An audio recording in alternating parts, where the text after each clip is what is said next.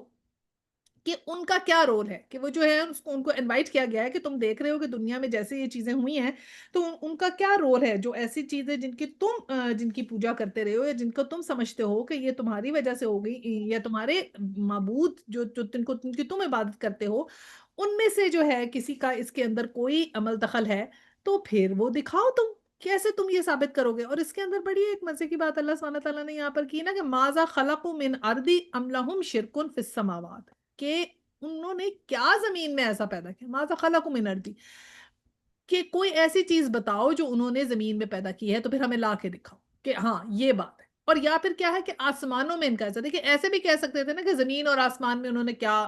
پیدا کیا، نہیں، یہ اللہ سبحانہ تعالیٰ نے ایسے ہوتا ہے کہ چھوٹے چھوٹے جملے قرآن میں آتے ہیں اور پھر وہ جوڑے جاتے ہیں بڑے اچھے طریقے سے تو اس سے پھر یہ ہوتا ہے کہ یہ جو ایک سحر اندیزی ہے نا کہ چھوٹی چھوٹی باتیں اور ان کو اس طرح جوڑا جاتا ہے کہ پتہ بھی نہیں چلتا وہ کیا ہوا، تبھی تو اس کو سحر کہتے تھے نا، وہ جو عربی کو سمجھتے تھے تو ان کو پتہ لگتا تھا کہ یہ کس طریقے سے یہ جڑی ہوئی آیات ہیں۔ کہ آگے پھر کیا کہا، ام لہم شرکن فی السماوات، کہ علیحدہ کہا کہ کیا پھر آسمان میں بھی انہوں نے کچھ بنایا ہے، وہ کلیئر کی بات کہ اچھا اس سے پہلے بتائیے کہ ان کا کوئی حصہ آسمان میں بھی ہے، ورنہ سیدھا کہہ سکتے تھے، سیدھی بات بھی ہو سکتی تھی، لیکن اللہ سبحانہ تعالیٰ نے اس کو جو ہے وہ اس طرح بتایا کہ اس کے اندر ایک خوبصورتی اور ایک ایسا سحر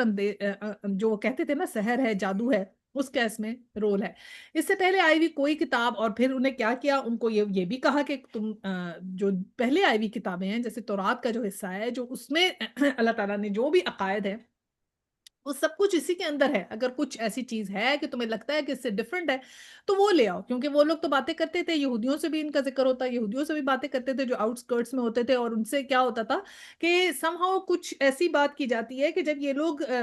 جاتے تھے تجارت کے طور پہ تو کسی ایسی جگہ پہ جہاں پر جو سینٹرل جگہ ہوتی تھی، ظاہری بات ہے تجارت کی جگہ سے اس سے جاتے تھے، تو وہاں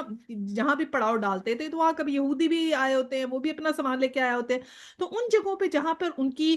وہ بیٹھ کے رات گزارتے تھے نا اور پھر باتیں باتیں کر لی، تو وہ اس میں بات ہوا کہ وہ ان لوگوں سے پوچھتے تھے کہ ہمارے تو وہاں پر ایسا ایک نبی آیا ہے اور وہ اس طرح بات کر رہا ہے، اور یہ تو وہ جو وہاں کے یہودی ہوتے تھے نا جو ان قافلوں میں آئے تھے، تو وہ ان کو وہ کہتے تھے کہ یہ تو بات ہماری کتاب میں لکھی ہوئی ہے، اور وہ اس وقت وہ کہہ دیتے تھے کہ ہاں یہ ہماری کتاب لکھی ہوئی ہے اور وہ تو صحیح کہہ رہے ہیں جو بات کر رہے ہیں، تو یہی بات قرآن میں پھر ان کے سامنے لا کے دکھا دی گئی کہ اللہ تعالیٰ کو پتا ہے کہ یہ لوگ اس بات کو پہچانتے ہیں، اور وہ لوگ جو پرانی کتاب کے پڑھنے والے ہیں وہ اس بات کے ثبوت بھی ان کو دے چکے ہیں۔ تو یہی بات کہی کہ اگر ہے تو پھر ثبوت لے کر آؤ، اگر تم سچے ہو تو تم لے آؤ کوئی ثبوت، کہ ثبوت تو تمہیں پھر ملے گا ہی نہیں۔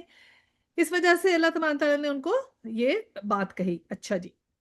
اب کیا ہوا، یہ جو میں نے آپ کو پہلے رول بتایا نا یہاں پر کہ جو آیا ماذا خلق من ارضی ام لہم شرک فی السماوات، اس کو بولتے ہیں احتباق، یعنی یہ بلاغت کا رول ہے جس کا مطلب ہوتا ہے دو چیزوں کو کمبائن کرنا۔ تو یہ ارض السماوات کی بجائے یوں کہا گیا، تو اس کو جو میں آپ کو ایکسپلین کرتی، ویسے تو جب عربک آپ سیکھتے ہیں تو یہ ساری باتیں پتہ لگتی ہیں، لیکن اچھا میں مائک میوٹ کر دیتی ہوں، کچھ لوگوں کا چل رہا ہے تو لیکن یہ اگر آپ نے شوق ہو کبھی پڑھنے کا تو آپ پڑھ سکتے ہیں کہ احتباق کا یا بلاغت کا کیا رول ہے نا۔ اچھا جی، اب اور اس میں آگے پڑھتے ہیں آیا 5 میں، آخر اس شخص سے زیادہ بہکا ہوا انسان اور کون ہوگا جو اللہ کو چھوڑ کو ان کو پکارے جو قیامت تک اسے جواب نہیں دے سکتے، بلکہ اس سے بھی بے خبر ہیں کہ پکارنے والے ان کو پکار رہے ہیں۔ تو پھر یہی بات اللہ سبحانہ تعالیٰ نے کہی کہ وہ تو کچھ بھی نہیں بنا سکتے، ایک کھجور تو کیا، ایک کھجور کی گٹلی بھی نہیں بنا سکتے، وہ تو کچھ بھی نہیں کر سکتے، تو تم نے جن کے اوپر تم اعتبار کر رہے ہو یا جن کو تم نے کہا ہے کہ وہ جو ہیں وہ سب کچھ کیا ان کی عبادت تم کر رہے ہو تو وہ کر کیا سکتے ہیں؟ اور پھر یہاں پہ اللہ سبحانہ تعالیٰ نے کہا نا الا یوم القیامہ، یعنی قیامت کے دن جو ہوگا وہ جو ملاقات کا دن ہوگا، جب اس دن سب اکٹھے ہوں گے، ہر کسی کی جو ہے نا وہ ملاقات ہوگی، تو اس دن تم لوگ دیکھ لو گے کہ اس میں کیا کس نے پایا اور کیا کس نے کھویا۔ پھر آیا 6 میں آیا اور جب تمام انسان جمع کیے جائیں گے، یہ بھی ایک بات ہے، اذا حشر الناس، یعنی کہ حشر کا جب دن ہوگا، جب تمام انسان جمع کیا جائیں گے، اس وقت وہ اس پکارنے والوں کے دشمن اور اس کی عبادت کے منکر ہوں گے، کہ جب اس دن تمام انسان جمع کیے جائیں گے تو وہ جو جس کی عبادت کر رہے ہیں وہ اس کے منکر ہوں گے۔ جیسے اگر دیکھیں نا عبادتیں بھی ڈفرنٹ قسم کی ہوتی ہیں، ایک تو یہ ہوتا ہے کہ ایسی 3 قسم کے معبود لوگ بناتے ہیں نا، ایک تو وہ ہے جن کا کوئی وجود ہی نہیں ہے، جیسے ہم رومنز میں دیکھتے ہیں وینس ہے، پولو ہے اور ایسے انہوں نے بنائے۔ پھر ایسے ہوتے ہیں جو جاندار چیزیں ہوتی ہیں، جیسے اللہ تعالیٰ کی کوئی مخلوق ہوتی ہے اس کی پوجا کرتے ہیں، جیسے بچڑا بنا لیا، کبھی ستاروں کی پوجا کی، سورج کی پوجا کی، اس طرح کر کے آگ کی پرستش کرنے لگ گئے، ٹھیک ہے۔ ایک یہ ہوتا ہے کہ جو اللہ سبحانہ تعالیٰ کی جو عاقل ہستیاں ہیں ان کی پوجا کرتے ہیں، جیسے جنوں کی، فرشتوں کی، یا پھر نبیوں کو بھی اللہ تعالیٰ کے وہ کرتے ہیں نا، یا جو ہم کہتے ہیں غوث اعظم کہتے ہیں، یا علی کے نام سے یوں کرتے ہیں نا، یا جو او میری کر کے بلاتے ہیں یہ لوگ، تو اس طرح اللہ سبحانہ تعالیٰ نے کہا کہ یہ جو تم نے معبود جو تم بنا رہے ہو وہ خود اس دن قیامت والے دن جو ہے نا اس بات کے منکر ہو جائیں گے کہ ہمارا اس میں کوئی رول نہیں ہے، وہ صاف یہ کہہ دیں گے کہ ہمارا کوئی رول نہیں، ہم تو خود اللہ کی عبادت کرتے تھے، ان لوگوں کا یہ کام جو ہے شیطان کے بہکانے سے کیا۔ تو اس لیے کہا کہ جب سب لوگ جمع کیے جائیں گے، یہ جس دن ملاقات کا دن ہوگا، اس دن یہ جو پکارنے والے جو ہے وہ بھی اس بات کے اوپر ایگری نہیں کریں گے۔ اور پھر آیت 7 ہے کہ ان لوگوں کو جب ہماری صاف صاف آیات سنائی جاتی ہیں اور حق ان کے سامنے آ جاتا ہے تو یہ کافی لوگ اس کے متعلق کہتے ہیں یہ تو کھلا جادو ہے، سحر مبین، وہی سحر کہتے تھے۔ جب صاف صاف آیت آ جاتی ہے، ہر چیز کلیئر ہو جاتی ہے، تو وہ اس چیز کو مانتے نہیں ہیں اور اس چیز کا پھر انکار کرتے ہیں اور کہتے ہیں کہ نہیں یہ تو جادو ہے، کیونکہ جب ان کو اثر لگتا تھا کہ ان کے اوپر اثر ہو رہا ہے اس کی باتوں کا، تو پھر وہ کہتے ہیں کہ نہیں یہ تو جادو ہے، اس لیے ہمیں اس کو اثر ہو رہا ہے، کیوں ہم اس کی طرف اٹریکٹ ہو رہے ہیں، کیوں ہمیں یہ اتنا صحیح لگ رہا ہے، تو پھر اس کو جادو کہنے لگ جاتے تھے کہ یہ تو ہمارے دل میں اثر کر رہا ہے۔ اچھا آیا 8 ہے، کیا ان کا کہنا یہ ہے کہ رسول نے اسے خود گھڑ لیا؟ ان سے کہو اگر میں نے اسے خود گھڑ لیا ہے تو تم مجھے خدا کی پکڑ سے کچھ بھی نہ بچا سکو گے، جو باتیں تم بناتے ہو اللہ ان کو خوب جانتا ہے، میرے اور تمہارے درمیان وہی گواہی دینے کے لیے کافی ہے اور بڑا درگزر کرنے والا اور رحیم ہے۔ تو اب کیا کہا کہ سوچو، یہ بات کی ہے انہوں نے کہ رسول پاک کہہ رہے ہیں کہ تم لوگ مجھے کہتے ہو نا، میرے پہ الزام لگاتے ہو کہ میں نے خود سے بنا لیا، تو کہا کہ اللہ کے نام پہ اگر میں جھوٹ بولوں گا تو تم نے یہ سوچا ہے کہ وہ اللہ کی پکڑ سے میں کیسے بچوں گا؟ جس بات سے میں تمہیں سمجھا رہا ہوں تو اس بات سے میں خود کیسے نہیں ڈروں گا کہ میں اللہ، یہ تو اللہ پہ جھوٹ باندھنا ہو گیا۔ اور پھر یہ صاف کہا کہ دیکھیں جب ہم تبلیغ کر رہے ہوتے ہیں نا تو بہت نرمی سے کرنی ہوتی ہے، بہت سا جو ہے وہ اس وقت لڑائی جھگڑے تو نہیں ہو سکتے، آرام سے دل کو اطمینان سے جو ہے وہ جو بھی اپوزیشن آتی ہے اس کو بڑے سکون سے سننا پڑتا ہے، کیونکہ انہوں نے جو بات کی اگر اس پہ آپ ریئیکشنری ہو جائیں گے تو پھر تو تبلیغ نہیں ہوتی نا، تو نبی پاک صلی اللہ علیہ وسلم ان کو بڑے اس سے سمجھا رہے ہیں کہ ایسے ایسے کیسے ہو سکتا ہے، تم نے کبھی کچھ غور بھی کیا ہے؟ اللہ تعالیٰ نے جو جانتے ہیں وہ ہم تو نہیں جانتے، اور پھر یہیں پہ وہی اللہ کہا کہ وہ ہوا غفور الرحیم، کہ صاف بات کی کہ اللہ تعالیٰ تو بہت رحم دل ہے۔ اگر تم اب درگزر کرنے والا ہے کہ اگر تمہیں کچھ لگ رہا ہے کہ کچھ بگڑا ہوا عقیدہ ہے یا تمہارے دل میں اثر ہو رہا ہے قرآن کو پڑھنے سے یا جو تم سمجھ رہے ہو، اگر تم وہ کرو، اس پہ عمل لے آؤ گے تو اللہ تعالیٰ بہت غفور الرحیم ہے، وہ تمہیں معاف کر دے گا۔ اچھا آیا 9 میں آیا ان سے کہو میں کوئی نرالا رسول تو نہیں ہوں، میں نہیں جانتا کہ کل تمہارے ساتھ کیا ہونا ہے اور میرے ساتھ کیا، میں تو صرف اس وحی کی پیروی کرتا ہوں جو میرے پاس بھیجی جاتی ہے اور میں ایک صاف صاف خبر کرنے والے کے سوا اور کچھ بھی نہیں، کہ دیکھے جو رسول کے پاس تھا وہ سب صاف صاف صاف بات بتا دی، کہ جھوٹ نہیں بولا، کہ کوئی ایسی بات تھوڑی ہے جو بات نہیں پتا صاف صاف کہہ دیا، کہ ان سے پوچھتے تھے قیامت کب آئے گی، اب نبی پاک کو تو نہیں پتا، انہوں نے کہا یہ علم تو میرے پاس نہیں ہے، یہ علم تو اللہ کے پاس ہے، تو صاف صاف بتا دیا، یہ نہیں کہا کہ لو اس میں تو میری کوئی جو ہے وہ ایگو ہرٹ ہو جائے گی، یہ لوگ میرا مذاق اڑائیں گے، یہ کیا کہیں گے کہ تمہیں تو بڑے نبی بنے ہو اتنی بھی تمہیں بات نہیں پتا، تو وہ اس میں انہوں نے کوئی ایسی چیز نہیں سوچی، انہوں نے کہا میں ایسے کیسے سوچ سکتا ہوں، صاف بات جو تھی وہ بتا دی کہ مجھے اس بات کا علم نہیں ہے، اس کا علم تو صرف اللہ تعالیٰ کے پاس ہے، کل کیا ہوگا غیب کی کو خبر بتاؤ، ایسے ہمیں کوئی چیز دو جسے ہمیں پتہ چلے، نشانی پتہ چلے کہ تم رسول ہو، ان کا غیب کی خبر میرے پاس نہیں ہے، غیب کا علم تو اللہ تعالیٰ کے پاس ہے۔ اور پھر یہ بھی کہا کہ میں کو نرالا رسول تو ہوں نہیں، بہت سے رسول پہلے بھی آئے ان پہ بھی اللہ کی وحی آتی تھی، کوئی میں نے ایسی انہونی بات تو کی نہیں، اللہ کی وحی تو پہلے بھی آتی تھی، اللہ کی کتابیں تو پہلے بھی ریویل ہو چکی ہیں اور ان میں کلیئر کلیئر باتیں بھی ہیں۔ تو تمہیں اگر جا کر نہیں سمجھ آتا یا تمہیں کچھ کلیئرٹی نہیں ہے تو پھر تم خود دیکھو۔ تو وہ اس طرح کی چیزیں جو ہے نا وہ کہا کرتے تھے کہ ججمنٹل ہونے کے لیے آپ کو یہ کہتے تھے۔ تو ہم نے بھی کیا سیکھنا ہے کہ ہم بھی جب تبلیغ کریں یا کسی کو بات بتائیں تو ہم ججمنٹل نہیں ہوں، ریئیکٹیو نہیں ہوں، ٹھیک ہے؟ اور پھر یہ کیا ہوتا تھا کہ جب یہ غیب کی خبریں پوچھتے تھے تو نبی پاک نے کہا جاؤ تم یہود کے علماء سے پوچھ لو، ان سے پوچھ لو، مجھ سے تم جو پوچھ رہے ہو ان سے جا کے کیوں نہیں پوچھتے؟ انہوں نے بھی تو تمہیں دیکھا ہے نا کہ نبوت ہوگی۔ تو اس طرح پھر اللہ یہ نبی پاک نے ان کو یہ کہا، اور پھر یہ ہے کہ بدر کے زمانے، بدر کی جب دعائیں کی انہوں نے، جب بدر میں ان کو فتح ہوئی تو پھر جا کے ان لوگوں کو تھوڑی تھوڑی اویئرنیس ہو گئی کہ ہاں یہ بات تو کچھ سچ لگ رہی ہے۔ پھر ایسے ایسے ان کے غرور کا جو تھا وہ آہستہ آہستہ ٹوٹا اور پھر فتح مکہ کے بعد یہ اسلام لائے تھے۔ اچھا آیا 10 میں آیا نبی صلی اللہ علیہ وسلم ان سے کہو کبھی تم نے سوچا بھی ہے کہ اگر یہ کلام اللہ ہی کی طرف ہو اور تم اس کا انکار کر دیا تو تمہارا کیا انجام ہوگا؟ اور اس جیسے ایک کلام پر تو بنی اسرائیل کا ایک گواہ شہادت بھی دے چکا ہے، وہ ایمان لے آیا اور تم اپنے گھمنڈ میں پڑے ہو، ایسے ظالموں کو اللہ ہدایت نہیں دیتا۔ اب بڑی کلیئر بات یہاں پر کیا کر دی کہ کہ نبی صلی اللہ علیہ وسلم نے ان کو کہا کہ اگر تم سوچتے بھی ہو، کبھی تم نے غور بھی کیا ہے کہ اگر یہ واقعی اللہ کا کلام ہو،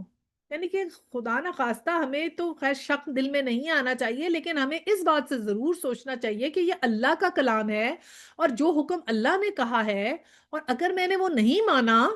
تو پھر کیا ہوگا؟ یعنی کہ مجھے اپنے آپ سے کوسچن کرنا ضروری ہے کہ میں نے اگر حکم نہیں مانا اللہ کا تو پھر میرا انجام کیا ہوگا؟ ہمارے لیے یہ وارننگ ہے۔ اور ان کے لیے کیا وارننگ ہے کہ ان کو یہ کہا گیا کہ اگر تم تو یقین ہی نہیں لا رہے اس کلام کے اوپر، اور اگر یہ واقعی سچ اللہ تعالیٰ کی طرف سے ہوا تو پھر ایک لمحے کے لیے سوچو تو صحیح کہ جو بات میں کہہ رہا ہوں اگر وہ سچ نکلی تو پھر تمہارا کیا انجام ہوگا؟ اور پھر ان کو کلیئرٹی کے لیے جو ہے نا وہ بھی دے دیا کہ کیا اس کا جو میں بات کر رہا ہوں اس کا پروف کیا ہے۔ پروف یہ تھا کہ بنی اسرائیل کا ایک گواہ اس پہ شہادت دے چکا ہے۔ وہ جو میں نے ذکر کیا تھا نا کہ آپس میں اکٹھے ہوتے تھے تو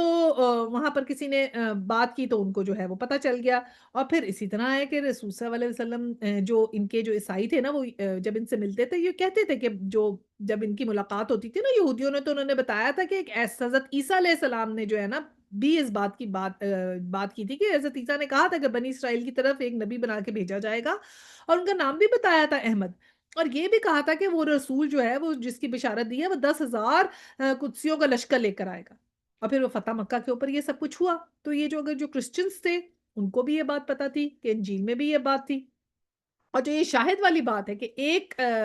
شاہد نے ایک گواہی دے دی، تو یہ وہی ہے جو میں نے آپ کو بتایا کہ جب یہ اکٹھے ہوتے تھے قافلوں میں تو اس وقت جو تھا وہ انہوں نے ایک گواہی دے دی تھی۔ بہرحال یہ جو تفسیر میں ہم پڑھتے ہیں کہ یہ جو گواہی ہے یہ بنی اسرائیل کے جو ایک عالم ہیں جو بعد میں مسلمان ہوئے تو ان کا نام تھا عبداللہ بن سلام۔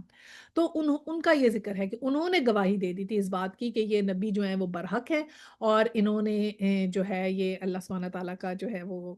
جو ہم نے توراہ میں پڑھا ہے کہ اللہ سبحانہ تعالیٰ کے نبی آئیں گے یہ وہی ہیں۔ یہ یہاں پر ہمیں یاد رہے کہ یہ مکی ہے، اور سیدنا عبداللہ بن سلام نے اسلام آنے سے پہلے اس بات کی گواہی دی تھی کہ یہ شاہد تھے کہ ہاں یہ نبی جو ہیں یہ سچے ہیں اور توراہ میں ان کا اس کے بارے میں حکم ہے۔ تو وہ پروف دے دیا کہ اب دیکھو یہ ایک تمہیں ہم نے یہودی بھی عالم بھی دے دیے جو اس بات پہ گواہی دے رہے ہیں۔ اچھا جی آیا 11 میں آیا جن لوگوں نے ماننے سے انکار کر دیا وہ ایمان لانے والوں کے متعلق کہتے ہیں کہ اگر اس کتاب کو مان لینا کوئی اچھا کام ہوتا تو یہ لوگ اس معاملے میں ہم سے سبقت نہ لے جا سکتے تھے، چونکہ انہوں نے اس سے ہدایت نہ پائی اس لیے اب یہ ضرور کہیں گے یہ تو پرانا جھوٹ ہے۔ اب دیکھیں ایک بات تو یہ انہوں نے کہہ دی کہ ہم سے سبقت لے جانے والے نہ ہو جاتے، کیونکہ ہمیشہ سے انہوں نے یہ سمجھا کہ جس کے پاس دین ہوگا اس کے پاس پیسہ بھی ہوگا، تو یہ ہمیشہ ریلیٹ کرتے رہے ہیں پیسوں کو اور دین سے۔ ہوتا کیا تھا جو جن لوگوں نے مطلب جو بھی ان کے امام ہوتے تھے تورات کے یا کس کے، تو یہ لوگ ہمیشہ ان کو بڑا ویل ٹو ڈو اور یہ سمجھتے تھے، اور یہ سمجھتے تھے کہ ایسا جو ہے نا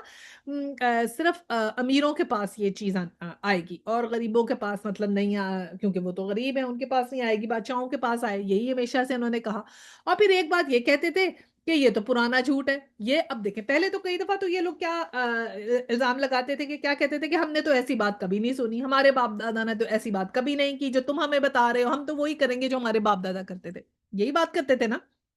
اب کیا کہہ دیا؟ اب تو کہہ دیا اساطیر الاولین کہ یہ تو پرانا جھوٹ ہے، ایسے کہنے لگ گئے۔ کہ یہ تو پرانی باتیں ہم تو پہلے بھی سنتے تھے۔ اور کیا پرانی بات ہے کہ وہ یہی کہتے تھے نا قیامت آئے گی، تو پھر آگے سے کہتے تھے کہ نہیں نہیں قیامت تو نہیں، پہلے بھی نہیں آئی تو اب بھی نہیں آئے گی۔ تو بات یہ ہے کہ پہلے اپنی ہی بات کرتے ہیں کہ ہم نے ایسی کوئی بات نہیں سنی، پھر خود ہی اپنے حساب سے جو ہے وہ سائڈ چینج کر کے کہنے لگ جاتے ہیں یہ تو پرانا جھوٹ ہے، یعنی کہ پہلے سے سنی ہوئی تھی وہ باتیں، صرف انکار کر رہے تھے۔ تو خود ہی یہاں پر کہہ دیا کہ یہ تو پرانا جھوٹ ہے، تو ان کا جھوٹ جو ہے وہ سامنے آ گیا قرآن میں۔ پھر آیہ 12 میں آیا حالانکہ اس سے پہلے موسیٰ کی کتاب رہنما اور رحمت بن کر آ چکی ہے، اور یہ کتاب اس کی تصدیق کرنے والی زبان عربی میں آئی ہے تاکہ ظالموں کو متنبہ کر دے اور نیک روش اختیار کرنے والوں کو بشارت دے دے۔ تو یہاں پر صاف کہہ دیا کہ موسیٰ کی جو کتاب تھی وہ رہنما اور رحمت بن کے آئی، اور یہ جو کتاب ہے یہ اس کے اوپر تصدیق کر رہی ہے۔ جو تورات ہے وہ کے اوپر قرآن جو ہے وہ تصدیق کر رہا ہے اس کی، اور قرآن تو ہے وہ رحمت ہے، اور رحمت کس کے لیے ہے؟ جو جو عمل کرے گا اس کے اوپر۔ اور پھر اس لیے کیا کہا؟ جو بھی جہاد کرے گا، جو بھی ہجرت کرے گا۔ اور پھر یہ ہے کہ کہا گیا کہ ظالموں کو متنبہ کیا، تو ظالم کون ہوا یہاں پر؟ تو ظالم وہ ہو گیا جس نے انکار کر دیا، ٹھیک ہے نا؟ اس کو وہ ہو گیا ظالم جس نے قرآن کا انکار کیا۔ اور پھر اس میں کیا فرمایا کہ وہ نیک روش اختیار کرنے والوں کو بشارت دیتے، اور نیک روش کیسے اختیار کریں گے؟ ہجرت اور جہاد کر کے۔ جب دیکھیں ہم جب قرآن پڑھتے ہیں نا، تو جب ہم پڑھتے ہیں تو پھر ہم پڑھنے کے بعد بدلتے کیوں نہیں؟ یہ بڑا کوشچن امپورٹنٹ ہے کہ ہم قرآن پڑھ رہے ہیں اور پڑھنے کے بعد ہم بدلیں کیوں نہیں؟ کیونکہ بدلنا بہت ضروری ہے۔ اگر ہم قرآن پڑھیں گے اور ہماری زندگیوں میں ہجرت اور جہاد کی چیزیں شامل نہیں ہوں گی، تو اس کا مطلب ہے کہ ہم قرآن ابھی ہمارے دلوں میں آیا ہی نہیں۔ تو ہمیں بہت بہت یہ دعا کرنی چاہیے اللہ سبحانہ تعالیٰ سے کہ اللہ سبحانہ تعالیٰ ہمیں محسن بنا دے، ایسے بنا دے کہ جیسے میں ایسی میں بن جاؤں جیسے اللہ سبحانہ تعالیٰ مجھے چاہتے ہیں۔ یعنی میرا لباس ایسا ہو، میرا بولنا ایسا ہو، میری حال ایسا ہو، میرا گفتگو ایسی ہو، میری خوشیاں، میرا غم، میری گھر کی سجاوٹیں، ہر چیز اللہ کے حکم کے مطابق ہو جائے، کیونکہ انہی لوگوں کے لیے اللہ تعالیٰ نے بشارت رکھی ہے نا۔ اور پھر کیا ہوتا ہے اگر ہم سب کچھ اللہ تعالیٰ کے مطابق کر دیں گے، تو آج کل پھر کیا کہیں گے؟ آج کل ہمیں کہنے لگ جائیں گے آپ ایکسٹریمسٹ ہو گئے۔ اب حضرت ابراہیم علیہ السلام وہ ایکسٹریمسٹ تھے، حضرت ابوبکر وہ جو جن کو نبی پاک نے بتایا کہ ہر جنت کے دروازے سے تمہیں پکارے جاؤ گے، اور پھر جو ایک سہیب رومی تھے جو اپنی ساری جائیداد دیکھ کر مدینہ آ گئے، تو مکہ والوں نے کہا کہ تم جا رہے ہو جائیداد نہیں لے جا سکتے، انہوں نے کہا ٹھیک ہے تم رکھو ساری جائیداد، میں جا رہا ہوں۔ آج کل کے زمانے میں تو یہ کہیں کہ یہ تو بڑا بے وقوف ہے، یہ دین کے نام پہ اپنی ساری جائیداد چھوڑ کر آ گیا۔ تو یہ دنیا میں جو بھی کوئی بیہیویئرز ہوتے ہیں نا، وہ جو یہاں پر یہ کیا ہوا کہ انہوں نے کہا کہ امیروں میں کیوں نہیں آئی کتاب؟ کیونکہ یہ سمجھتے ہیں کہ جب تک کوئی امیر نہیں ہے تو اس کو ایکچولی امیر کو فالو کرتے ہیں، اور جو بھی چیزیں ہیں ان کو جو اللہ کی طرف دی ہوئی چیزیں ہیں ان کو طرف اس لیے نہیں دیکھتے کیونکہ ان کو نظر نہیں آتی وہ کامیابیاں، ان کو لگتا ہے کہ صرف اس طرح ملیں گی جو امیروں کو فالو کر کے کامیابیاں ملیں گی۔ جب آپ اللہ کے راستے میں چلتے ہیں تو کامیابیاں ان لوگوں کو بھی ملتی ہیں، لیکن اللہ تعالیٰ کے امتحان کے بعد اللہ تعالیٰ پرکھنے کے بعد دیتا ہے کامیابی۔ کامیابی تو آتی ہے ہر طرح، لیکن یہ ہے کہ انسان اللہ تعالیٰ پہلے چیک کرتا ہے میرے پہ کتنا توکل کرتا ہے۔ تو جب وہ لوگوں کا معیار بنا لیں گے کہ لوگ انہیں کیسے جج کریں گے، اس پہ کریں گے، اور پھر اس میں لوگوں کے بنائے ہوئے کرائٹیریا میں فٹ ان ہونے کی جب انسان کوشش کرتا ہے نا، تو پھر وہ اس طرح کا نہیں بن سکتا جیسا یہاں اللہ سبحانہ تعالیٰ نے فرمایا ہے۔ تو قرآن پڑھتے ہیں ہم تو ہمیں چاہیے کہ ہم اپنے آپ کو قرآن کی احکامات کے مطابق فٹ ان کریں۔ ہم نے ان میں فٹ ان نہیں ہونا جو دنیا کا کرائٹیریا ہے۔ دنیا تو کرائٹیریا کچھ بھی کر لے گی، تو ہم کیا ان کے پیچھے لگ جائیں گے؟ تو اگر ان کے پیچھے لگیں گے اور وہ جو قرآن کے اگینسٹ ہوگا تو پھر ہمیں اس کا فائدہ نہیں ہوگا، ہم جتنی دفعہ بھی قرآن پڑھتے رہیں گے۔ اس لیے ہمیں تو بالکل ہم سیلیبریٹ کریں ہم ڈفرینٹ ہیں ان سے۔ لوگ کہتے ہیں آپ ڈفرینٹ ہیں، ہاں بہت اچھی بات ہے کہ ہم تو ڈفرینٹ ہیں۔ جو ریورٹس ہوتے ہیں وہ تو سیلیبریٹ کرتے ہیں نا، جب وہ ایمان لے کر آتے ہیں تو وہ سیلیبریٹ کرتے ہیں کیونکہ وہ، اور پھر تو وہ ڈفرینٹ ہو جاتے ہیں نا، جیسے وہ پہلے تھے اس سے ڈفرینٹ ہو جاتے ہیں۔ اور پھر استقامت بھی بہت بڑی چیز ہے کہ اللہ سبحانہ تعالیٰ کہ ہم آگے آگے بڑھیں، جو ہم کر رہے ہیں وہ بھی کرتے رہیں، اس کو بھی پکڑ کے رکھیں۔ جیسے اگر قرآن کی کلاس کو پکڑا ہے تو کوشش کر کے پکڑ کے رکھیں ہر صورت، تاکہ اس میں استقامت آئے۔ اور جو بھی یہ ایسے اللہ تعالیٰ کے جو نیک لوگ ہوتے تھے نا، ان کی سب سے بڑی نشانی کیا ہے کہ کوئی کبیرہ گناہ نہیں کرتے تھے۔ اور کبیرہ گناہ کیا ہے؟ شرک ہے، قتل ہے، زنا ہے، والدین کی نافرمانی ہے، تہمت لگانا ہے، معصوم عورتوں پہ تہمت لگانا ہے، اور سود کھانا ہے۔ تو اگر آپ اور ہم قرآن پڑھنے والے نہیں بدلیں گے تو پھر کون بدلے گا؟ اب یہ سوچیں نا، لوگ تو ہمیں یہ دیکھ رہے ہیں کہ یہ قرآن پڑھ رہی ہیں تو یہ نہیں بدل رہی تو پھر کون بدلے گا؟ تو کم از کم ہمارے کردار میں، گفتار میں یہ چیز نظر آنی چاہیے کہ ہم نے دیکھیں ماشاءاللہ کب سے قرآن پڑھ رہے ہیں، اب ہمارا 26واں سپارہ آ گیا۔ تو ہمیں یہ چیزیں کرنی چاہیے تاکہ ہم لوگوں کو موٹیویٹ بھی تو کریں گے نا، ہم بھی تو تبلیغ کریں گے نا، ہم بھی تو آگے پڑھیں گے نا، صرف اب ہم نے قرآن پڑھنا تو نہیں ہے، ہم نے آگے بھی تو بڑھنا ہے نا۔ صرف ٹارگٹ پہلے یہ ہے کہ قرآن پڑھیں، پھر اس کو سمجھیں، پھر اس پہ عمل کریں، پھر اس کو آگے لے کے جائیں، تبھی ہم ان محسنوں میں شامل ہوں گے نا،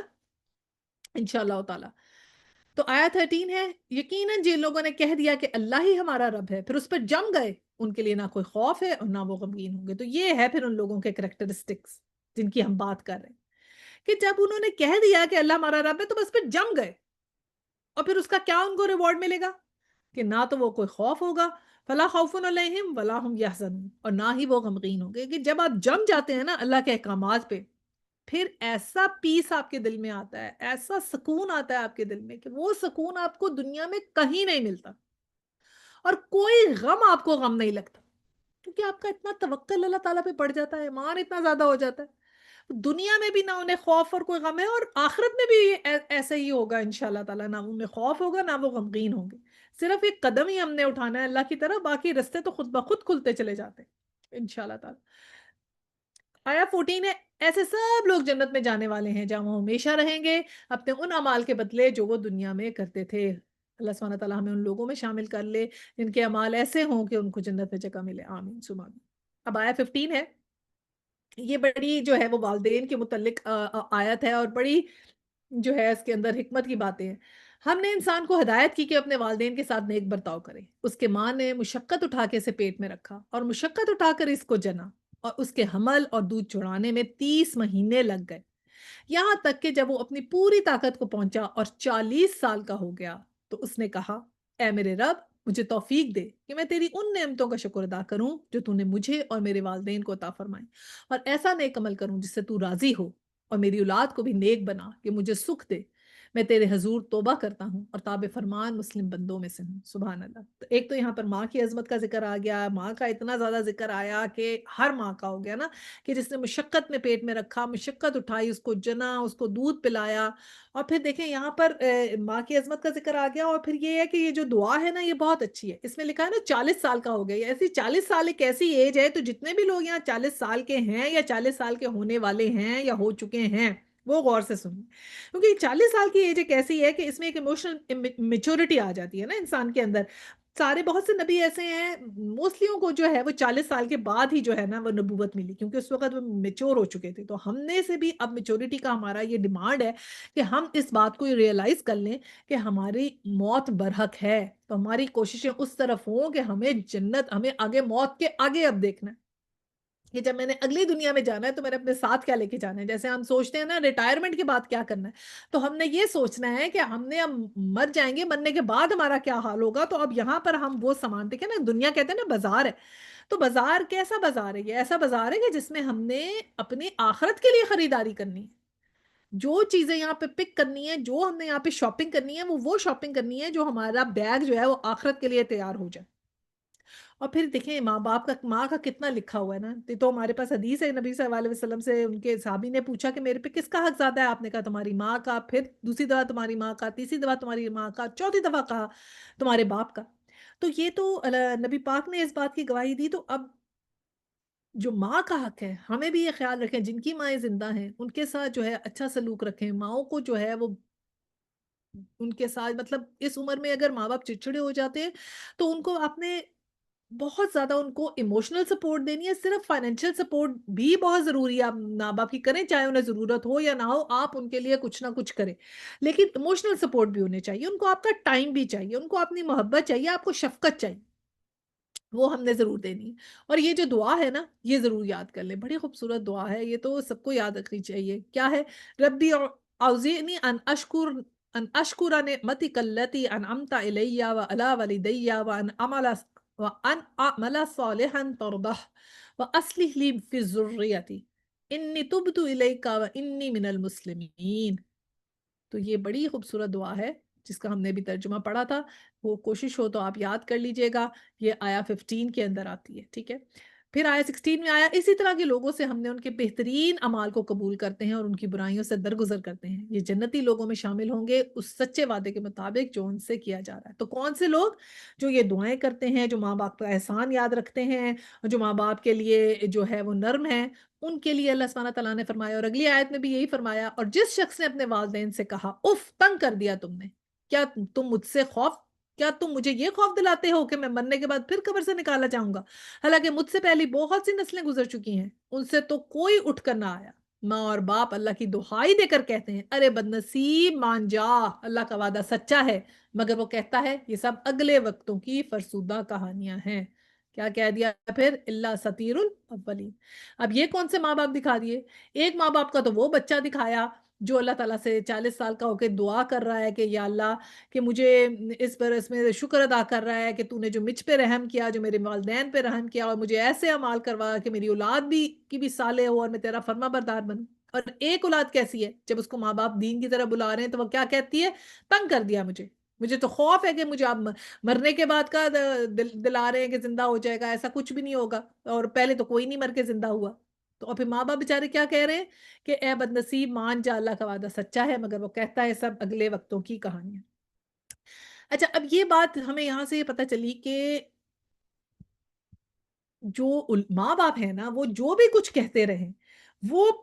اولاد کو ایک حد تک تربیت دے سکتے ہیں۔ یہ ہم نے دو سینیریوز اللہ سبحانہ تعالیٰ نے ہمیں دکھا دیے، ایک ایسے ماں باپ جو نیک ماں باپ ہے، اولاد بھی نیک ہے، ٹھیک ہے؟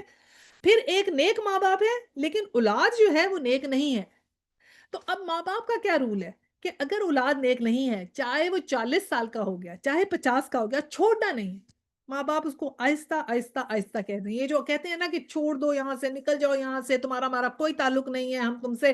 تم ہمارے بیٹے نہیں ہوگا، تم نہیں مانتے ہو خدا کو تو جاؤ یہاں سے، اگر ایسا ایٹیٹیوڈ بالکل بھی نہیں کہا گیا اسلام میں یہ کہا گیا ہے کہ آخری دم تک ان کو تھوڑا تھوڑا بتاتے جائیں، کیا پتا کبھی وہ واپس آ جائیں، کیا پتا اب وہ 40 سال کے ہو گئے اب انہیں عقل آ جائے، کیا پتا 50 سال میں عقل آ جائے، ان کے لیے دعا کرتے رہیں، دعا کرنا بہت ضروری ہے۔ ایک تو لوگ دیکھیں نا یہ بھی بہت پوچھتے ہیں کہ جی ہمیں یہ بتا دیں کہ بچے کیسے پالیں، یہ سوال کیا جاتا ہے کہ بچوں کی تربیت کیسے کی جائے، کیسے انہیں ہم دین کی طرف لگائیں، یہ بہت کوسچن کیا جاتا ہے۔ دیکھیں بچے جو ہوتے ہیں نا، پہلی بات تو یہ ہے کہ وہ وہی کرتے ہیں جو پیرنٹس کو کرتا ہوا دیکھتے ہیں، لیکن یہ کوئی فارمولا نہیں ہے کہ میں آپ کو کہہ دوں کہ آپ 2+2=4 کہ یہ فارمولا ہے، ایسے گھول کے پلائیں اور آپ کے بچے ایسے ہو جائیں، نہیں، کیونکہ اگر ایسا ہوتا تو حضرت یعقوب علیہ السلام کے بچے نہیں دیکھے آپ نے؟ نبی تھے، 12 بیٹے تھے ان کے، 2 تو صحیح نکلے، 10 ایسے تھے جو ٹھیک نہیں تھے، 10 اس طرح نکلے، کرتے کرتے کرتے کرتے کتنی دیر کے بعد جب حضرت یوسف کے زمانے کے بعد جا کے وہ لوگ ٹھیک ہوئے، کیونکہ حضرت یعقوب نے ان کو چھوڑ تھوڑی دیا، ان کے ساتھ رہے ساتھ رہے ساتھ رہے کہ پھر کہیں جا کے وہ لوگ، ان کے دل میں ایمان تھا، تھوڑا تھا، وہ ایسے متزلزل ہوتے تھے۔ اور یہ جو ہے نا پیرنٹس کے اندر انسٹنکٹ ہوتی ہے، ان کو پتہ ہوتا ہے کہ وہ اپنے بچے کی، ظاہری بات ہے ہر طرح کی اللہ تعالیٰ نے کہا ان کی تربیت کریں، ان کی اخلاقی تربیت کریں، معاشرتی تربیت کریں، ان کو ہائیجین کے بارے میں بتائیں، طہارت کے بارے میں بتائیں، ان کو فائنینشیل سینس دیں، ان کو شروع میں جیسے پاکٹ منی وغیرہ دیتے ہیں، پھر ان کو ڈیسیژن میکنگ میں ہیلپ کریں، جو ڈیسیژن کرتے ہیں اس میں ان کو شامل رکھیں تاکہ ان کو ڈیسیژن میکنگ آئے، ان کی انٹلیکچوئل گروتھ ہو، ان کو پڑھائیں لکھائیں، پھر ان کی ریلیجس ٹریننگ کریں، نماز پڑھانے کی، قرآن پڑھانے کی، سمجھنے کی، یہ ساری محنت تو ماں باپ کریں گے، ان کو تو ان کی محنت کا اجر ملے گا، لیکن رزلٹ صرف اور صرف اللہ سبحانہ تعالیٰ کے ہاتھ، کہ کس کی اولاد ٹھیک رہے گی اور کس کی نہیں۔ اگر نیک ماں باپ کی نیک اولاد ہے، الحمدللہ بہت اللہ کی رحمت ہے، لیکن اگر کسی نیک انسان کی اولاد نیک نہیں ہے تو اس کا مطلب یہ نہیں ہے کہ سارا قصور ماں باپ پہ ڈال دیں۔ ہمارے پھر کیا ہوتا ہے، ماں نے صحیح تربیت نہیں کی، انہوں نے تو خیال ہی نہیں رکھا، یہ ماں باپ ہی ٹھیک نہیں تھے، انہوں نے اپنے بچوں کو صحیح نہیں پالا۔ بھئی ماں باپ کی بات نہیں، کیا پتا انہوں نے کیا ہو اور بچے نہ مانے ہوں۔ ایسے ہوا نا ہمارے حضرت ابراہیم علیہ السلام نے تو چلے اولاد کی بات نہیں، ان کے والد کی بات ہے، لیکن حضرت نوح علیہ السلام کا بیٹا جو تھا اسلام قبول نہیں کیا اس نے، تو وہ اس کو چھوڑ کے جانا پڑا۔ تو ہوتا ہے ایسے کہ نبی ہوتے ہیں ماں باپ لیکن اولاد نہیں مانتی ہے، نبی کی اولاد بھی ان کا کہنا نہیں مانتی، تو یہی بات اللہ سبحانہ تعالیٰ نے یہاں پر بتائی ہے کہ چھوڑنا نہیں ہے، چھوڑنا نہیں ہے، کہ وہ جو بھی کہہ رہی ہے اولاد کہ میں تنگ ہوں، آپ کیوں مجھ سے یہ باتیں کرتے ہیں، تو پیار پیار سے چڑھانا نہیں ہے ان کو، بہت سے زیادہ ان کو مسک بھی نہیں کر دینا، لیکن پیار سے اچھا چلو ٹھیک ہے، کوئی بات نہیں، ہمیں پتہ ہے تمہیں برا لگ رہا ہے لیکن فکر ابھی تم رک جاؤ، ہو سکتا ہے کہ ابھی تمہیں سمجھ نہیں آ رہی، کچھ عرصے میں بات سمجھ آ جائے گی، لیکن بیٹا یاد رکھنا کہ یہ سب اللہ کی طرف سے ہے، اس طرح ہے، یوں کر کے ان سے پولائٹ رہیں۔ دیکھیں نا، کبھی کبھی ڈانٹ کام آتی ہے اور کبھی حلوہ کام آتا ہے، کبھی پیار کبھی ڈانٹ، دونوں چیزیں ساتھ ساتھ جائیں گی۔ ادھر بچے اب ادھر جائیں ادھر جائیں، واپس آ جائیں انشاءاللہ تعالیٰ، دعا تو کرنی ان کے لیے ضروری ہے نا، تو ان کو امید دلائیں کہ بیٹا فکر نہیں کرو، انشاءاللہ تم تھوڑی سی کوشش کرو گے، سب کچھ ٹھیک ہو جائے گا، اپنا دل لگاؤ، سب کچھ ٹھیک ہو جائے گا۔ تو یہ جو اولاد مینٹل ٹارچر کا سبب بنتی ہے نا، ان کو چاہے جتنا بھی آپ سونے کا نوالا دے دیں، جتنے بھی ماں باپ ان کے اوپر خرچے کریں، اس خرچے کرنے سے اس سے تو اولاد نہیں ٹھیک ہوگی نا۔ اولاد تو اللہ تعالیٰ کی مہربانی سے اور اس بات سے ٹھیک ہوگی کہ آپ ان کے ساتھ کیسا رویہ رکھتے ہیں۔ بہت سخت بھی رویہ نہیں کرنا، بہت نرم بھی نہیں کرنا، دونوں کے ایکول ہو کے جائیں، تو پھر ہی انسان جو ہے نا وہ چیز جو ہے نا وہ آگے بڑھتی ہے۔ اور پھر بات یہ ہے کہ کچھ بچے ایسے ہوتے ہیں، دیکھیں حضرت اسما بنت ابو بکر تھیں، ٹھیک ہے، حضرت ابو بکر کی بیٹی تھی، لیکن ماں جو تھی وہ نہیں لائی ایمان، تو پھر وہ چاہے مشرک تھی لیکن وہ ان کی خدمت کرتی رہی ماں باپ کی، کیونکہ ماں باپ سے تو چاہے آپ کے ماں باپ جو ہیں وہ اسلام پہ ہیں یا نہیں، ان کی خدمت تو بچوں پہ فرض ہے نا۔ اور کچھ ایسے بچے ہوتے ہیں وہ سمجھتے ہیں جی میں ماں باپ کو سوشل سٹیٹس ان کو اپنا بڑا اچھا لگتا ہے، ماں باپ کو ان کو جو شرم محسوس ہوتی ہے ماں باپ سے، یعنی اگر ماں باپ دین کی طرف ہیں اور وہ خود بڑی ہائی سوسائٹی میں موو کرتے ہیں، بڑے اپنے آپ کو فیشنیبل کہتے ہیں،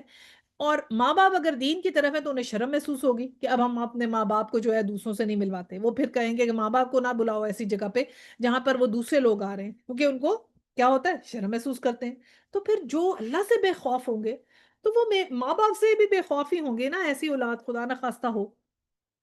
اللہ تعالیٰ سے بس پھر دعا رکھیں، اللہ سبحانہ تعالیٰ ہمارے سب کی اولادوں کو جو ہے وہ نیک بنائے، اور ہمیں اس بات کا جو ہے توفیق دے کہ ہم ان کے لیے بھی دعا کریں اور وہ ہمارے لیے دعا کریں، اور انشاءاللہ تعالیٰ ان کی اچھی پرورش ہو، تو یہ بہت بہت بس اولاد کے لیے بھی دعا کیا کریں۔ آیا 18 ہے، یہ وہ لوگ ہیں جن پر عذاب کا فیصلہ چسپاں ہو گیا، ان سے پہلے جنوں اور انسانوں کے جو ٹولے اس کماش کے ہو گزرے ہیں، انہی میں یہ بھی جا شامل ہوں گے، بے شک یہ گھاٹے میں رہ جانے والے لوگ ہیں۔ یہ کون لوگ؟ جنہوں نے ماں باپ کی بات نہیں سنی نا، جو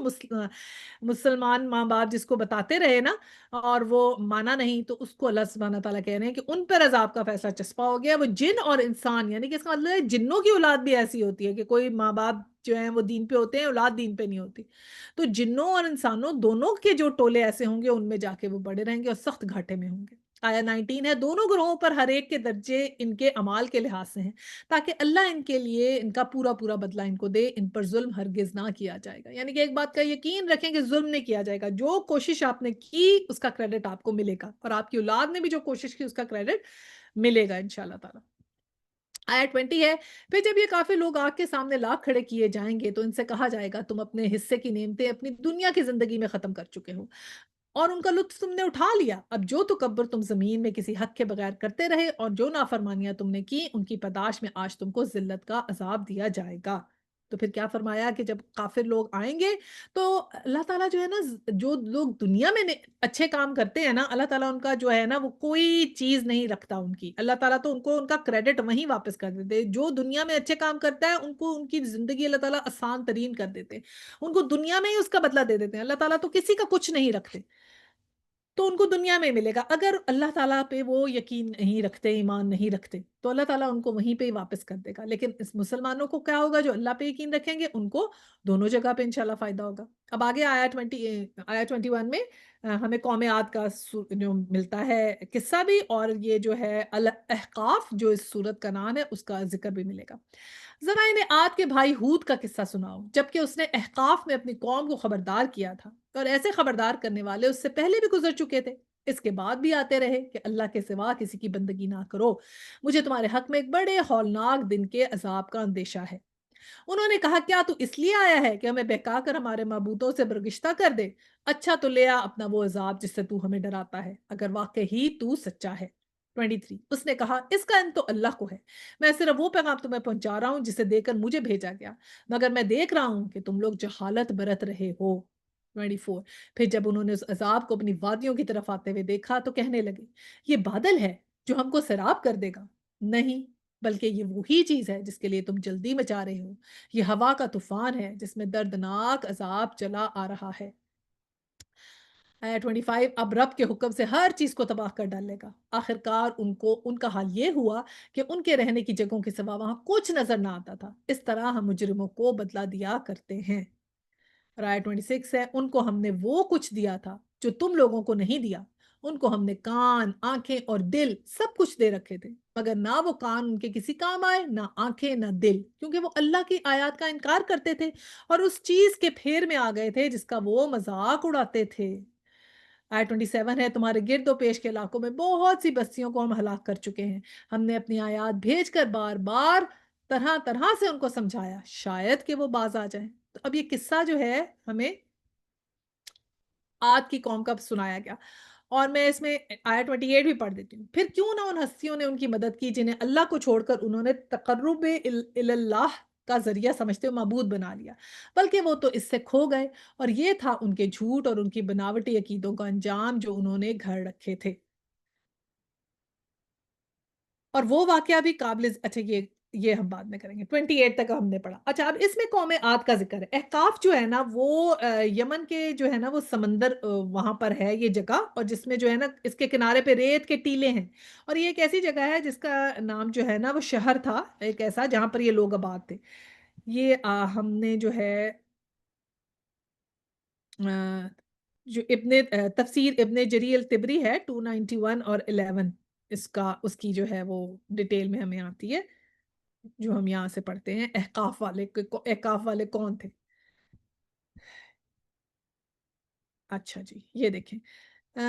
احقاف کی جمع حقف کی طرف ہے، اور ریت کے پہاڑ کو کہتے ہیں، متعلق پہاڑ اور غار اور حضر الموت کی وادی جس کا نام برہوت ہے، جہاں کفار کی روحیں ڈالی جاتی ہیں، یہ مطلب ہی احقاف کا بیان کیا گیا ہے۔ قتادہ رحمۃ اللہ کا قول ہے کہ یمن میں سمندر کے کنارے ریت کے ٹیلوں میں ایک جگہ تھی جس کا نام شہر تھا، یہاں یہ لوگ آباد تھے، اور یہ وہ تفسیر ہے ابن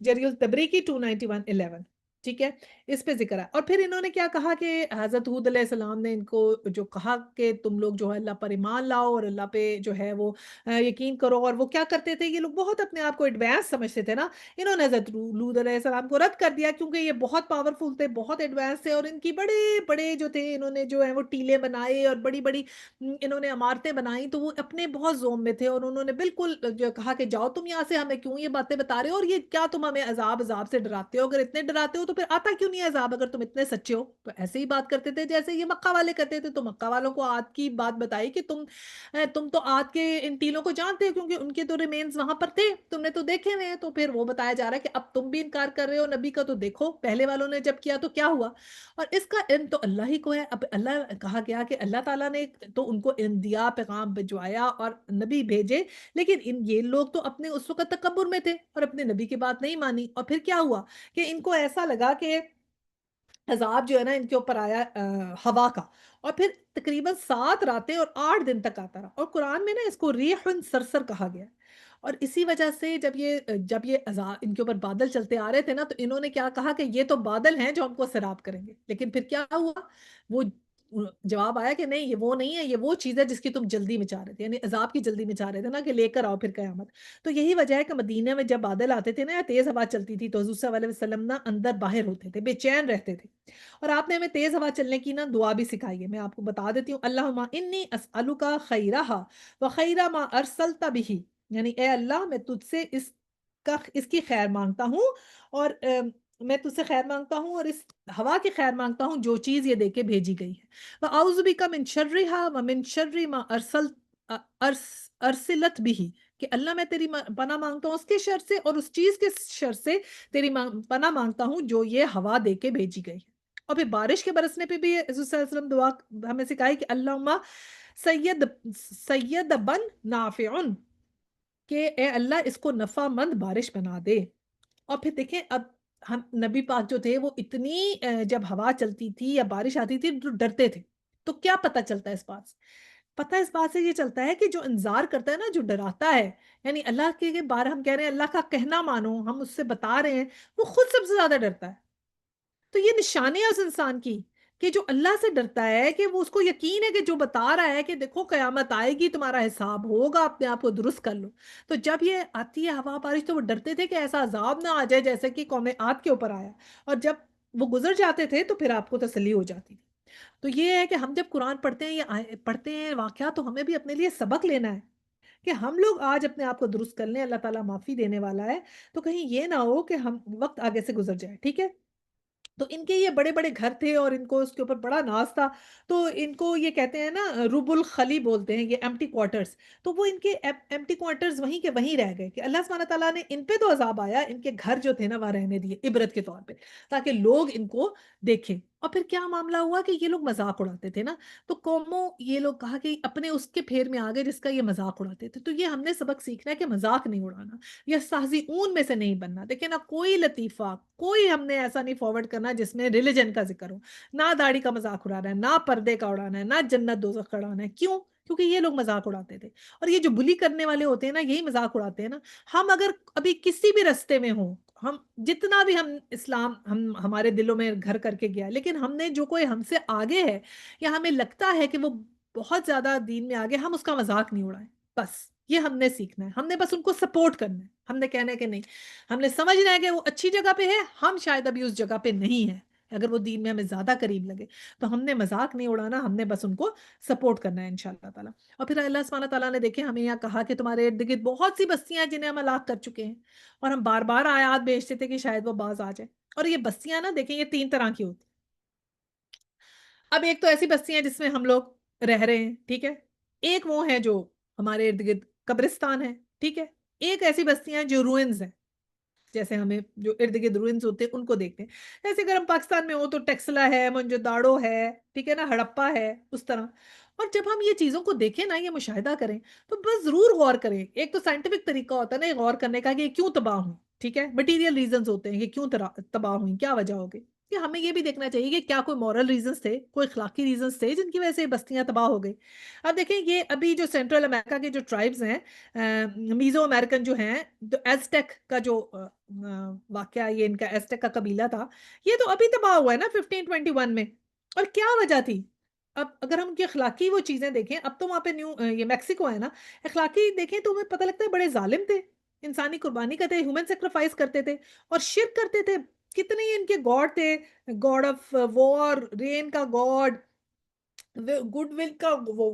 گاڈ، کلچر کا گاڈ۔ اور پھر کیا ہوا کہ اللہ سبحانہ تعالیٰ نے ایک تو اسمال پاکس ان کے اوپر آیا، کوئی جو اسپینش آئے انہوں نے ان کو جو ہے وہ ڈیفیٹ کیا، اور پھر یہ لوگ ختم ہوئے۔ تو ان کے روئنز ہیں اور یہاں پر ہیں، ان کو اب جا کے دیکھیں، ان کے بارے میں پڑھیں، ہسٹری کو کھولیں۔ اور ہم نے ہڑپا موہنجو داڑو میں دیکھا، وہ موہنجو داڑو 5500 BC میں تھا نا، تو کیا دیکھا ہم نے وہاں، کیا نکلا؟ بچڑا نکلا، ڈانسنگ گرلز نکلی، جس سے کیا پتہ لگتا ہے کہ شرک کرتے تھے یہ لوگ، اس لیے اللہ تعالیٰ نے ان کو بالکل ختم کر دیا۔ دیکھیے جو قوموں کو رول ہے نا ختم کا، ان کے اجل کا، وہ ڈیفرنٹ ہے افراد کے اجل سے۔ افراد جو ہوتے ہیں نا، انسان تو اپنے ٹائم پہ مر جاتا ہے، لیکن قومیں جو ہے نا وہ ایسے پیرش نہیں ہوتی۔ جب قومیں پیرش ہونا تو غور کرنے کی بات ہے کہ ان ساری قوموں میں کیا ہوتا ہے۔ اگر آپ یہ سارے ریمینز کھولیں، ہسٹری پڑھیں نا، آپ کو پتہ چلے گا ان میں کیا ہے، شرک ہوتا ہے، فحاشی ہوتی ہے، ظلم ہوتا ہے۔ ابھی ہم نے یہ اس کے بارے میں جیسے آج کی قوم کے بارے میں پڑھا، ابھی یہ میں نے آپ کو آج کل کے زمانے کی مثال بتا دی ایسٹیک والوں کی۔ اس کے علاوہ بھی آج کل کے زمانے کی مثال ہے، پومپی کی مثال ہے، اٹلی میں یہ ماؤنٹ ویسوویس تھا، تو وہ کوئی 79 جو ہے وہ CE کے اندر یہ تھا، تو اس کی ایرپشن ہو گئی۔ تو یہ جب ایرپٹ ہوا تو والکینو، تو یہ جو رومن سٹی تھا نا، پومپی اور ہرکولینیس، یہ جو تھے اس کے انڈر آ گئے، اور ایسی ایشز میں یہ لوگ ہو گئے، 1000 کے قریب جو تھے وہ لوگ مر گئے یہاں پر۔ اور اب تو مطلب یونیسکو والوں نے تو ان کو ورلڈ ہیریٹیج بنایا ہوا نا، one of the famous archaeological site ہے یہ اب تو دنیا کی۔ لیکن اگر ہم ان کے اندر غور کریں تو یہ کیا تھے، انہوں کے یہ رومن گاڈز تھے، جوپیٹر ہے، یونو ہے، وینس ہے، مارس ہے جو گاڈ آف وار کہتے ہیں، اپولو ہے گاڈ آف میوزک ہے، پروفیسی کا، ہیلتھ کا گاڈ ہے، ٹھیک ہے نا۔ اور پھر اس کے بعد ان کی جو پومپے میں تو گاڈس تھی ان کی، اور ان کی کیا انٹرٹینمنٹ کیا کی تھی، یہ گلیڈیٹر کی فائٹس کرتے تھے۔ تو اس قسم کا ان کے اندر شرک اور ظلم تھا، یہ بھی قربانیاں کرتے تھے لیکن انسان کی نہیں کرتے تھے۔ اسی طرح انڈس ویلی کلچر کو جو کہ اتنا فروغ دیا، کہ مطلب فروغ دیں ٹھیک ہے، لیکن کیا ہے کہ یہ نہ کہیں کہ آپ ان کے انسیسٹرز ہیں تو بڑی اس میں خوشی نہ کوئی محسوس کریں، یہ بات غلط ہے۔ اب دیکھیں نا، ہند کی جو ہند تھی جو ابو سفیان کی بیوی، جب اس نے اسلام قبول کیا تو اس نے بت توڑ دیے اور کہا کہ تم کسی کام کے نہیں آئے۔ تو ہمیں یہ چیزیں بس جو ہے نا، یہ ہماری یہ جو روئنز بھی ہیں نا بستیوں کے، یہ بھی ہمارے لیے جو ہے نا یہ ہونے چاہیے کہ ہم ان سے سبق حاصل کریں۔ کیا سبق حاصل کریں؟ کہ ہم اللہ تعالیٰ کے احکامات کو آج سمجھیں اور ان پر عمل کریں، ٹھیک ہے نا، ان کو لائٹلی نہ لیں ان چیزوں کو، کیونکہ انسان کا بھی ایک اجل آتی ہے، وہ اس کی موت ہوتی ہے، اور یہ تو قوموں کی اجل ہے، اس کا رول تو ڈفرنٹ ہے۔ اچھا، پھر اب ہم آج ابھی پڑھتے ہیں وہ جو ہم نے واقعہ جنوں کے قرآن سننے کا تھا، وہ دیکھتے ہیں آیا 29 میں۔ اور وہ واقعہ بھی قابل ذکر ہے جب ہم جنوں کے ایک گروہ کو تمہاری طرف لے آئے تھے تاکہ قرآن سنیں۔ جب وہ اس جگہ پہنچے جہاں تم قرآن پڑھ رہے تھے تو انہوں نے آپس میں کہا خاموش ہو جاؤ۔ پھر جب وہ پڑھا جا چکا تو وہ خبردار کرنے والے بن کر اپنی قوم کی طرف پلٹے۔ اور آیا 30 ہے، انہوں نے جا کر کہا اے ہماری قوم کے لوگوں، ہم نے ایک کتاب سنی ہے جو موسیٰ کے بعد نازل کر دی گئی، تصدیق کرنے موسیٰ کے بعد نازل کی گئی ہے، تصدیق کرنے والی ہے اپنے سے پہلے آئی ہوئی کتابوں کی، رہنمائی کرتی ہے حق اور راہ راست کی طرف۔ تو اب یہ کیا واقعہ تھا؟ جنہوں نے جو ہے وہ قرآن سنا، اور پھر کیا ہوا کہ حضور صلی اللہ علیہ وسلم جو تھے نا، وہ طائف سے واپس آ رہے تھے، اور آپ کو طائف کا واقعہ تو سب کو پتا ہوگا کہ کیسے وہاں پر وہ پریچنگ کرنے کے لیے گئے تھے، لیکن جب واپس آئے تو ان کا زخمی دل تھا اور زخمی جسم تھا، اور اس وقت مطلب ان کا کوئی کوئی ارادہ نہیں تھا کہ جنوں کو قرآن سنانے کا، یہ اللہ تعالیٰ کی بلیسنگ تھی ان کے اوپر کہ یہ کوئی چانس سے نہیں، کیسے نہ جنوں کا کوئی ارادہ تھا قرآن سننے کا، لیکن بہرحال اللہ کی مرضی تھی، انہوں نے قرآن سنا، اور پھر کیا ہوا کہ وہ ایمان لے آئے، طائف والے نہیں لائے، وہ لے آئے۔ حضرت ابن عباس کہتے ہیں کہ 7 جن تھے، نصیبین کے رہنے والے تھے، اور وادی نخلا میں جب رات گزاری نا تو حضور صلی اللہ علیہ وسلم کے ساتھ حضرت ابوبکر بھی نہیں تھے، صرف حضرت زید بن حارث آپ کے ساتھ گئے تھے، اور وہاں پہ پھر آپ نے عشاء کی نماز میں کچھ کہتے ہیں فجر کی نماز میں آپ نے قرآن پڑھا، تو جو انہوں نے سن لیا۔ اور اب سننے کے بعد یہ دیکھیں کہ کیا بات، پہلی بات انہوں نے کی، جب قرآن سنا تو کیا کہا؟ خاموش ہو جاؤ۔ دیکھیں کتنے غور سے سن رہے تھے کہ انہوں نے ایک دوسرے سے کہا خاموش ہو جاؤ۔ ہمیں کیا ایٹیکیٹ سمجھ میں آتے ہیں کہ جب ہم قرآن سنیں، قرآن کی بات سنیں، تو خاموشی سے سنیں، بیٹھ کے غور سے سنیں، اس کو ٹیکن فار گرانٹیڈ نہ لیں کہ سنیں خود ساتھ ساتھ کام ہو رہا ہے، ساتھ ساتھ قرآن کان میں لگا ہوا ہے، اچھی طرح اپنے آپ کو گھنٹہ دیں، بیٹھ جائیں، بیٹھ کے سنیں، نوٹس بنائیں، دیکھیں میں اس میں سے کیا سیکھ سکتی ہوں، اچھے طریقے سے سنوں، صحیح ہے نا؟ اور پھر کیا کہا کہ جب وہ پڑھا جا چکا تو وہ خبردار کرنے والے اپنے قوم کی طرف پلٹے۔ اچھا، اب انہوں نے پہلی بات تو کہی کہ سنو، اب ہوتا کیا ہے کہ قرآن جو ہے نا ہمارا، وہ اس کا ایک طریقہ کار ہے، اور وہ جو ہے نا اس کا طریقہ، اس کا مزاج ہے، اور مزاج اس کا کیا ہے قرآن کا؟ سننے کا۔ دیکھیں نا کئی دفعہ ایسا ہوتا ہے لوگوں نے بہت دفعہ قرآن پڑھا، ایک دفعہ پڑھا، 2 دفعہ، 3 بار، ہم نے خود پڑھا تھا، لیکن سننے کا اثر ہی کچھ اور ہوتا ہے، کیونکہ یہ اس کا مزاج ہے سننے والا، کیونکہ ایک ہیومن وائس ایسی ہوتی ہے کہ اس کی حرارت ہوتی ہے، اس میں تاثیر ہوتی ہے، اس کو سننے سے ایک اثر ہوتا ہے اور طرح کا۔ دیکھیں نا نبی پاک کو بھی تو حضرت جو تھے جو تھے وہ فرشتے سناتے تھے نا پہلے، بالکل تھاٹ بلاک ہو گیا کہ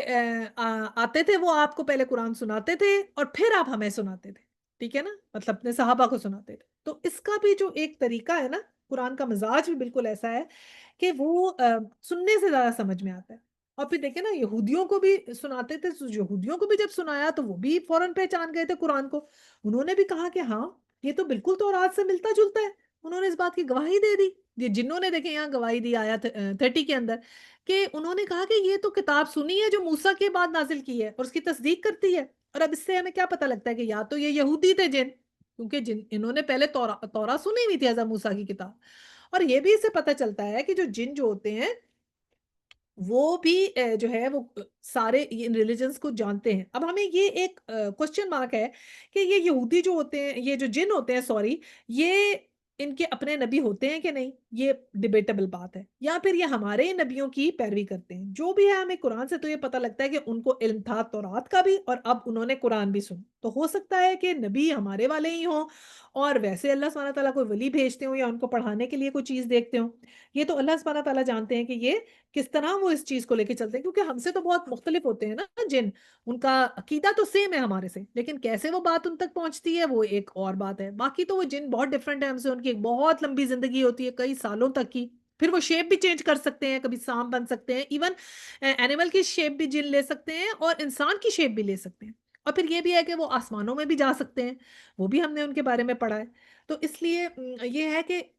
اس سے محسوس ہوتا ہے کہ دیکھیں ان کو بڑا، انہوں نے فوراً پہچان لیا، اسلام قبول کر لیا کہ وہ نبیوں کو اور ہماری کتابوں کو پڑھتے ہیں، یہ تو ہمیں پکا پتہ چل گیا۔ اور آیت 31 میں، اے ہماری قوم کے لوگوں، اللہ کی طرف بلانے والے کی دعوت قبول کر لو اور اس پر ایمان لے آؤ، اللہ تمہارے گناہوں سے درگزر فرمائے گا اور تمہیں عذاب علیم سے بچا دے گا۔ کہ یہ پھر آگے جا کے پریچنگ بھی کر رہے ہیں، کہ وہی انہوں نے پہلے بات سنی اور پھر جا کے پریچنگ شروع کر دی کہ دیکھو اللہ کی طرف بلانے والی دعوت کو قبول کر لو اور اس پر ایمان لے آؤ۔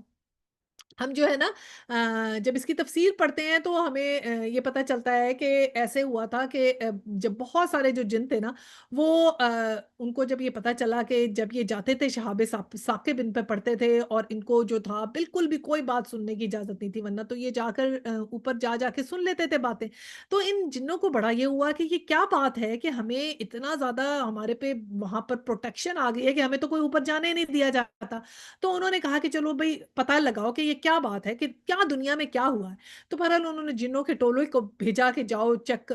ڈھونڈو، تو ان میں سے گزرتا ہوا ایک ٹولہ جو ہے وہ وہاں پر پہنچ گیا اور اس نے پھر نبی پاک صلی اللہ علیہ وسلم کو جو ہے وہ پڑھتا ہوا سنا قرآن، اور جو تھے اور وہ جیسے ہی بس انہوں نے پڑھتے ہوئے سنا تو وہ جو ہے وہ ایمان لے آئے۔ اور یہ جو ہم نے پڑھا کہ وہ جو ہے نصیبین سے آئے تھے، یہ ہم نے حضرت سیدنا ابن عباس تعالیٰ عنہ کی روایت ہے، یہ یہاں میں نے آپ سے شیئر کر دی ہے۔ اور اس کے علاوہ جو ہے مسند احمد میں بھی یہ ہے کہ سیدنا زبیر رضی اللہ تعالیٰ عنہ نے اس کی تفسیر یہ کی کہ یہ نخلا کا واقعہ ہے، جب رسول صلی اللہ علیہ وسلم اس وقت عشاء کی نماز پڑھ رہے تھے اور یہ سب جنات سمٹ کے آپ کے ارد گرد بھیڑ کی شکل میں کھڑے ہو گئے تھے۔ تو یہ دلائل ہمیں یہاں سے ملتے ہیں، اور پھر یہ ساری جو ڈیٹیل میں نے آپ کو بتائی ہے کہ وہ جاتے تھے اور پھر وہ اس مشن پہ نکلے کہ کیا وجہ ہے کہ اب ہمیں اوپر نہیں جانے دیا جاتا آسمانوں پہ۔ تو پھر ان کو پتا چلا کہ یہ نبی آئے ہیں اور یہ کتاب آئی ہے، اس لیے اتنی پروٹیکشن اوپر بڑھ گئی، اب ہم آسمانوں پہ نہیں جا پا رہے۔ اور پھر جب انہوں نے قرآن سنا تو ان کا دل جو ہے اس سے فوراً جا کے وہ نرم ہوا اور انہوں نے اپنے اور دوسرے جنوں میں بھی اس کی پھر تبلیغ کی۔ اچھا جی، اب آیا 32 ہے، اور جو کوئی اللہ کے دائی کی بات نہ مانے وہ نہ زمین میں خود کو بل بوتا رکھتا ہے اور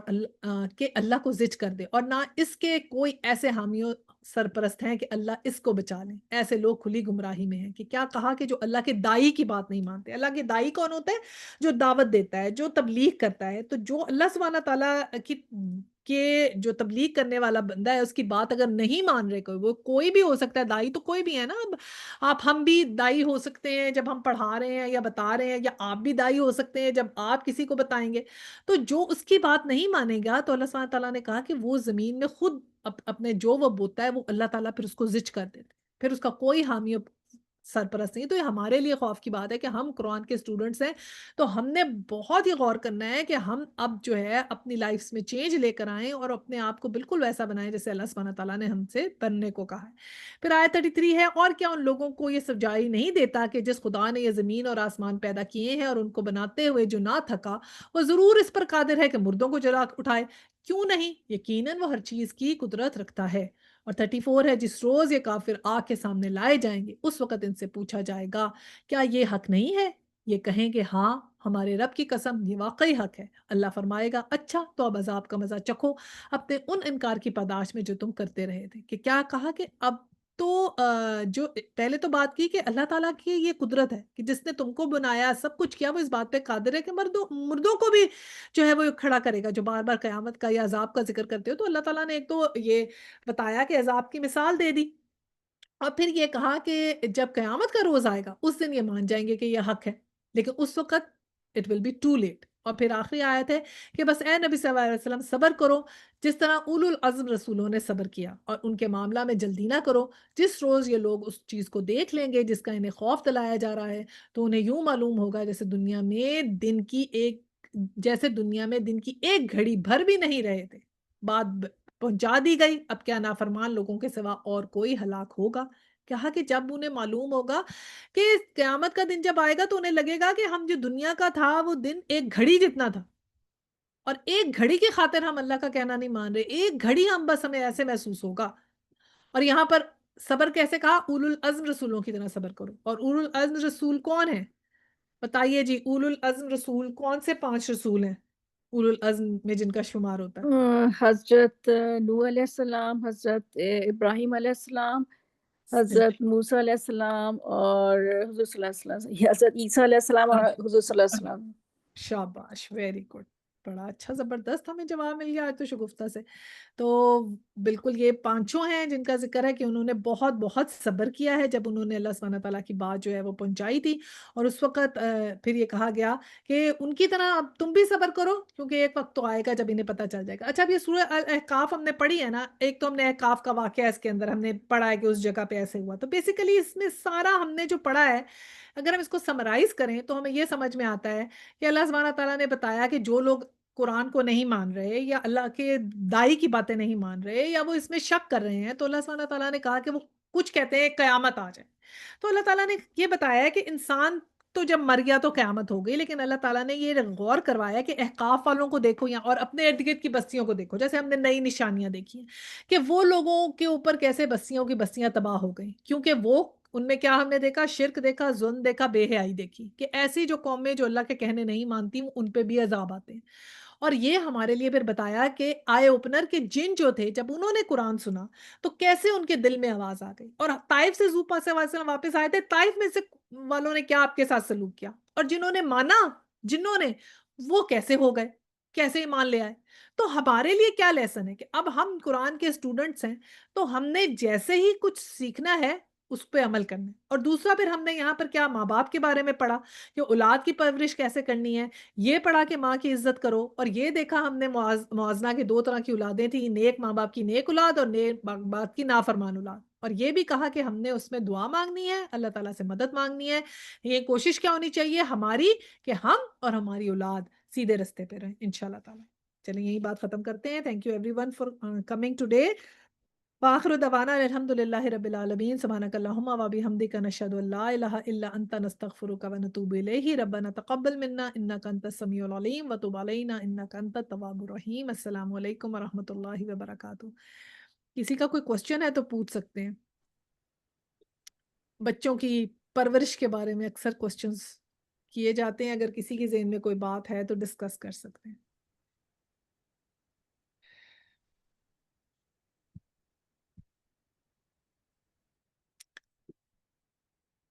چلیں انشاءاللہ پھر اب نیکسٹ منڈے کو ملاقات ہوگی۔ السلام علیکم۔